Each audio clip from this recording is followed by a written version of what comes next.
Dear students, hello and welcome.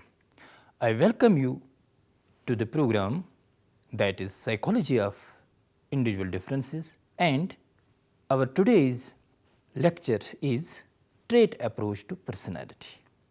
The objectives of the lecture include to know about the nature of personality traits, to be familiar with the characteristics of traits, to understand the distinction between type and trait approaches, to understand the Gordon-Allport's trait approach to personality, and to discuss the Raymond Cattell's trait approach to personality.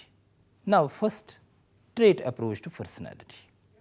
Personality traits refer to the distinctive characteristics or beliefs of individuals. Terming it differently, traits are the specific mode of behavior which is manifested by a person in a number of situations consistently. Traits are unique but relatively stable reactions to environment.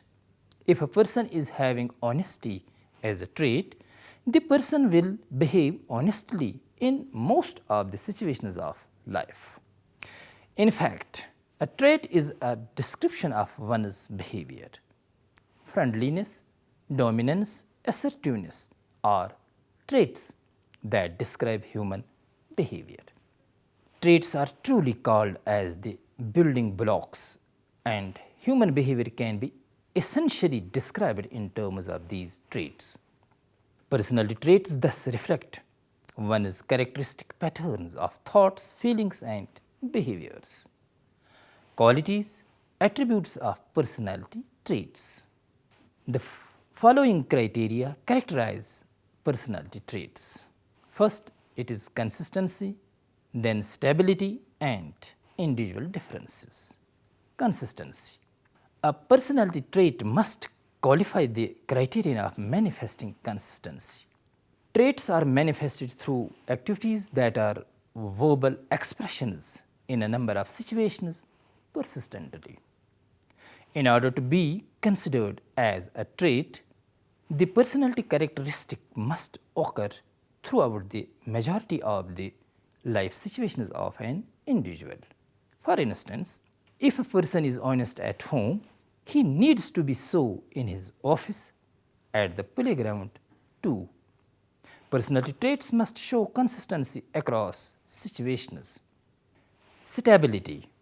In addition to consistency, a trait needs to show the characteristics of stability or relative permanency. The trait should manifest itself in the individual's behavior for longer periods of time. In other words, we can say that personality trait should be stable over time. For instance, if someone is gregarious at age of 20, he or she will also tend to be gregarious at age of 30. Individual differences.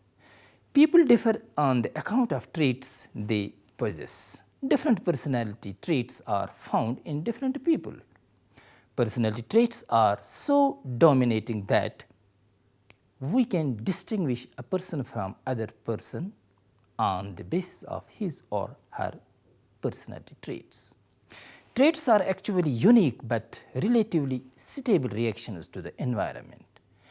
Psychologists are in their opinion that a trait refers to any characteristic that differs from person to person in a relatively permanent and consistent way.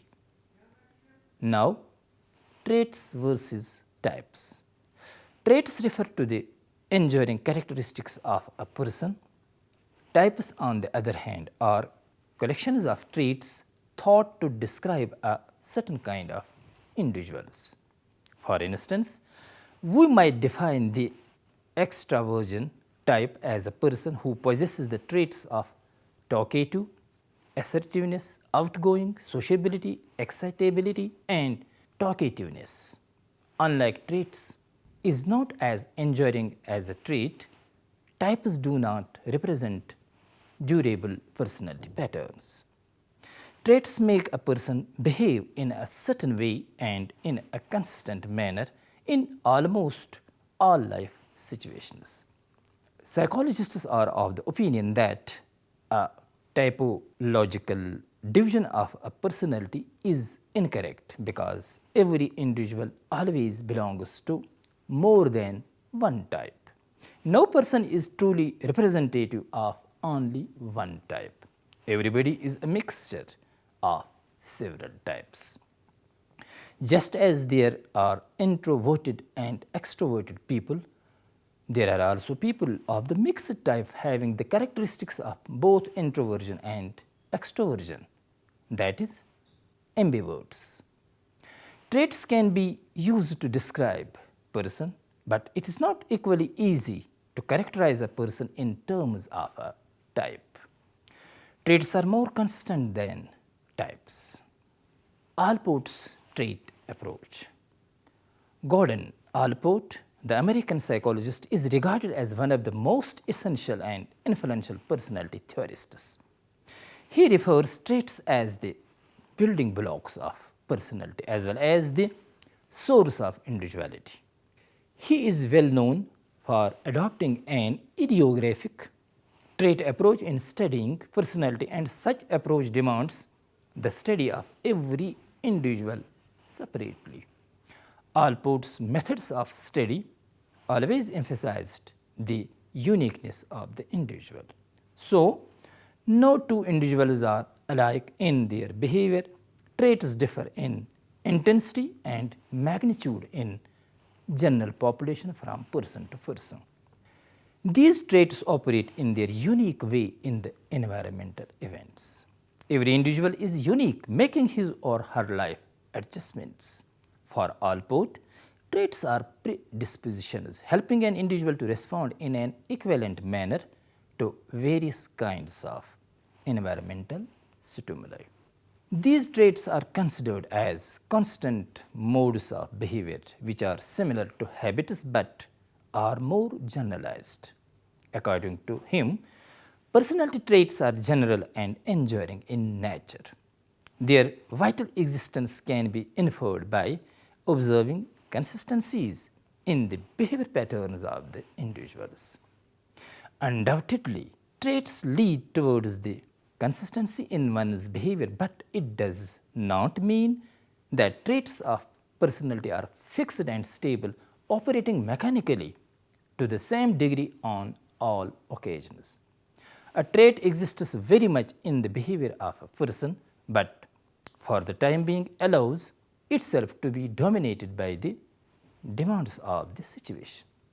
For Allport, traits are something which exist but remain invisible. According to Gordon Allport, personality traits differ in intensity and magnitude from person to person.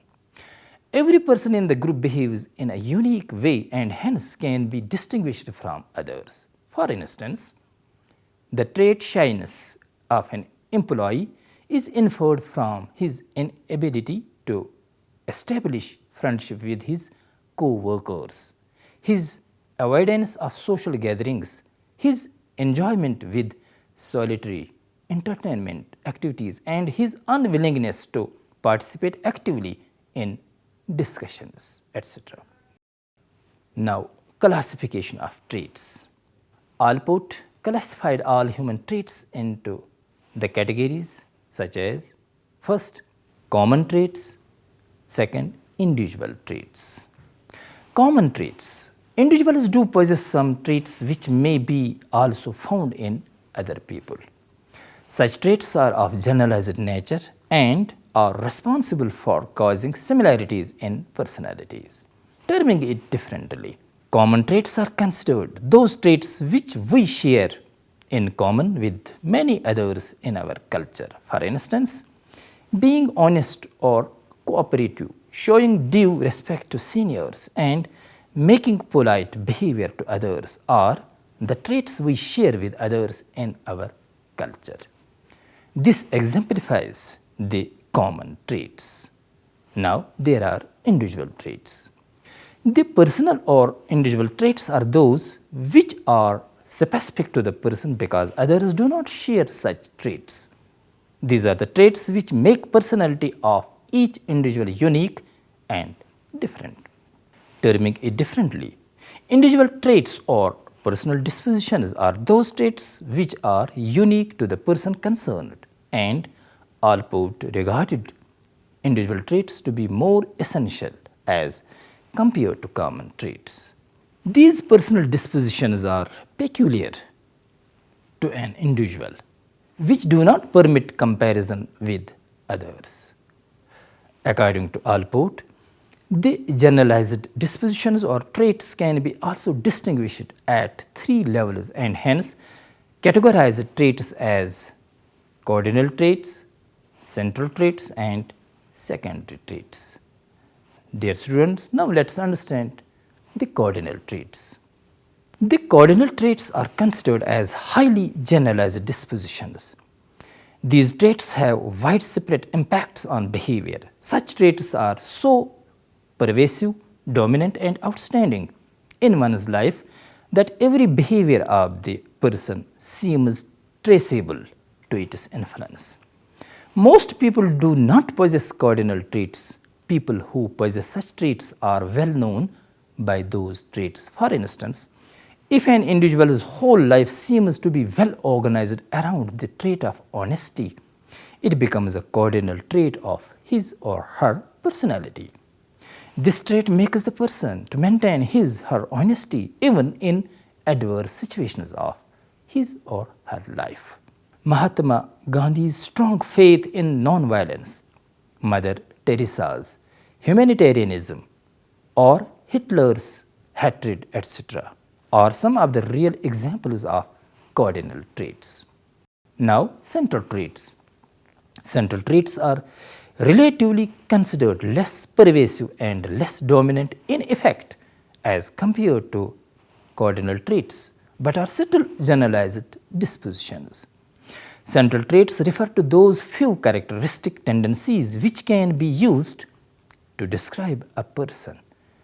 Dominance, sociability, submissiveness, kindness, friendliness, self-centeredness, honesty, submissiveness are some examples of generalized nature of central traits. In terms of Gordon Allport, for understanding an individual's personality, we need to know only 5 to 10 such central traits. They are the traits often mentioned in conversations, described in letters of recommendation and found in counselors' reports. These general characteristics form the basic foundation of one's personality.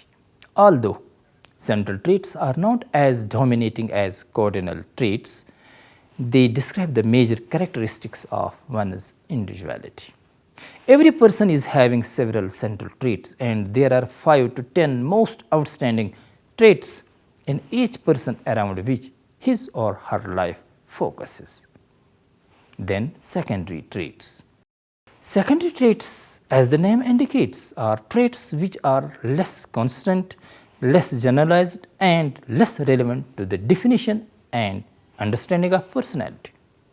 Such traits are specific narrow dispositions, sometimes called as specific attitudes. These traits appear in specific situations, are limited in frequency and hence are considered as least crucial to in explaining the dynamics of personality. Such types of traits play a very insignificant role in determining personality because such traits are situation specific. These traits include, for instance, one's food habits, hairstyle, specific attitudes, the kind of music or food one likes, he likes, and the chocolates or cars one prefers. The trait category known as secondary traits are not considered as core to one's being as compared to other traits. Allport is of the opinion that a person's pattern of traits determine his or her behavior. For him, traits are like intervening variables and hence mediate between stimulus, situation and response of the person. Consequently, if traits vary, the response of the situation also varies. Individual responding to a specific situation is also determined by the difference in the strength of traits that are dominant differently in different individuals. For Allport, traits do operate in unique way in each person and hence makes his or her personality unique.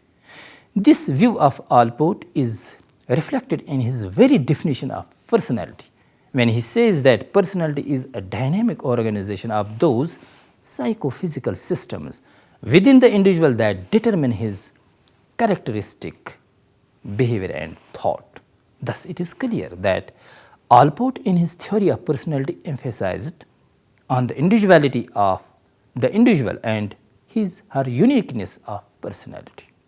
He has presented an image of man which is dominated neither by the pleasure-pain principle nor by the stimulus response mechanism.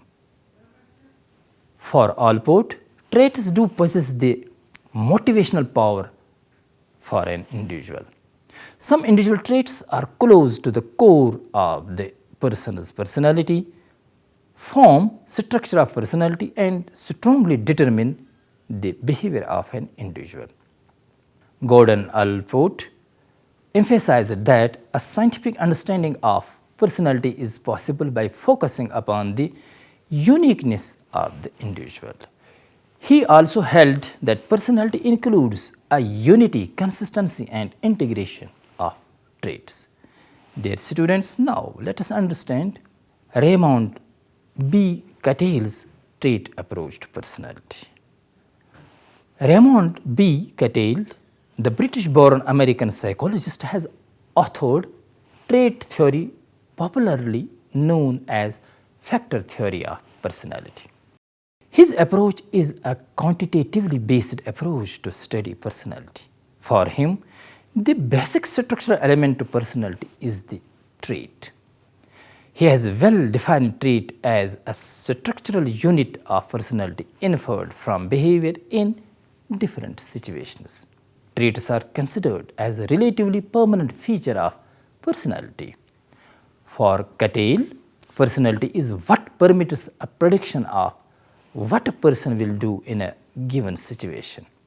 The concept of trait is essential for Cattell because it is only through an understanding of an individual's underlying trait structure that one can become better able to predict his or her behavior in a wide variety of situations. Cattell is of the opinion that traits are not tangible entities but are hypothetical constructs that are determined through an analysis of one's overt behavior. Raymond Cattell thus considered personality to be a pattern of traits which provide the key to understand it and predict a person's behavior. He considered traits as relatively permanent and broad reaction tendencies of personality.